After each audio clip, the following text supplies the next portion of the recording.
scene of a motorcycle accident. I ensure proper PPE precautions and make sure my scene is safe. We have one patient, looks like a motorcycle swerved a bit and ran into the side of a car as it was backing up in a parking lot. There's pretty significant damage to the right side of the motorcycle and also the right side of the patient, and also there's some damage to the right side of the car. Sir, I'm Brian with the fire department. Are you okay? Patient is not responsive to verbal stimuli. Sir, are you okay? Patient is responsive to painful stimuli, and also he's localizing pain to the contusions on his face. Do you know where you are right now? What's going on? Where am I? Patient is confused. Immediately, I'm going to be concerned for a C-spine injury, given there's damage to his helmet, and also his skin felt cool and clammy when I felt it. I'm going to have my partner stabilize the C-spine and add a cervical collar while we take off his helmet and just make sure his breathing's okay.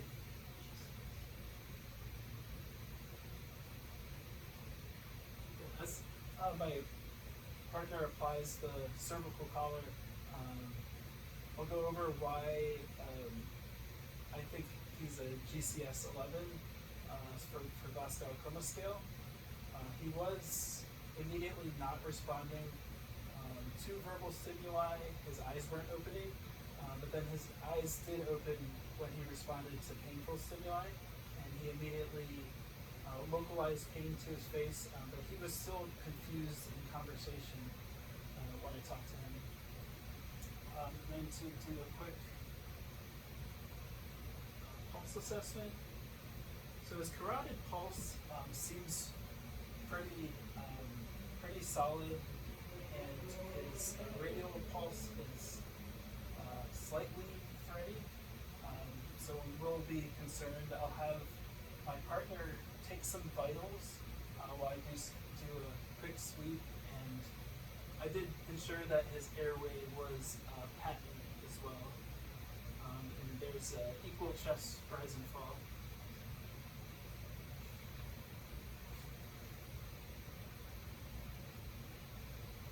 So I don't notice any exsanguinating bleeds.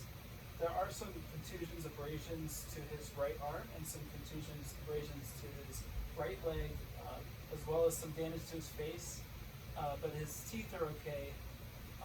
But my partner is getting back to me with vitals, and his SP2 is a little low at 92%. So we will apply a non-rebreather mask.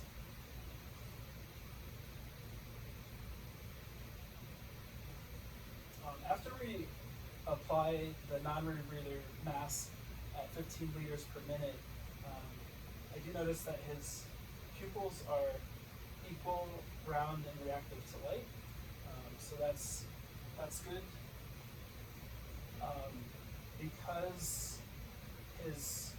Because we're concerned for shock, given his SpO2 and also his blood pressure was 105 over 80, and his breath weight was 25, and his heart rate was 87.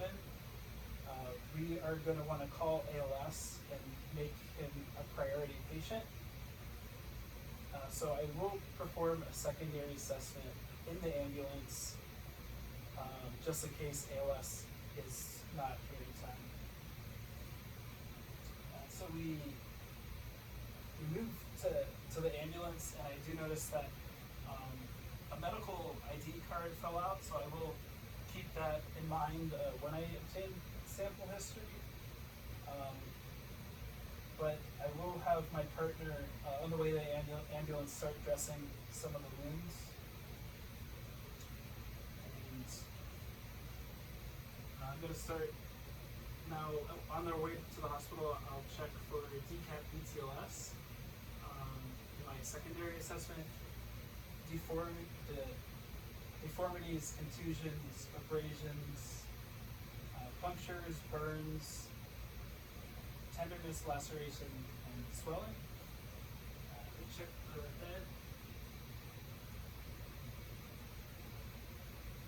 And no decap BTLS in the head. We're going to focus on the face, and we notice the teeth are intact, but there is contusions to the face. There's no jugular venous dissension in the neck, and also there's no tracheal deviation. And we'll check the shoulders. And also we'll check behind the ears for battle signs, no battle signs, and there's no raccoon eyes. We will check the chest. There's equal rise and fall in the chest. And I did notice also there was no step off in the C-spine.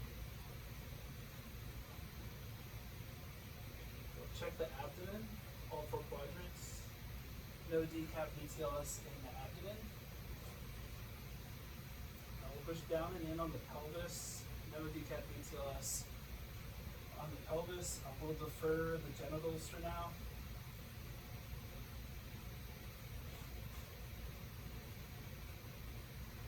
No decap BTLS on the right leg. Sir, if you can hear me, what toe am I touching? What's happening to me? Patient is still confused, so I'm going to defer motor sensory tests. Check the left leg. No decap BTLS in the left leg. We'll check the right arm. No decap BTLS or tenderness in the right arm. And check the left arm. And while I'm alone at this point, but I'm going to try my best to keep his cervical collar in place as I check his back.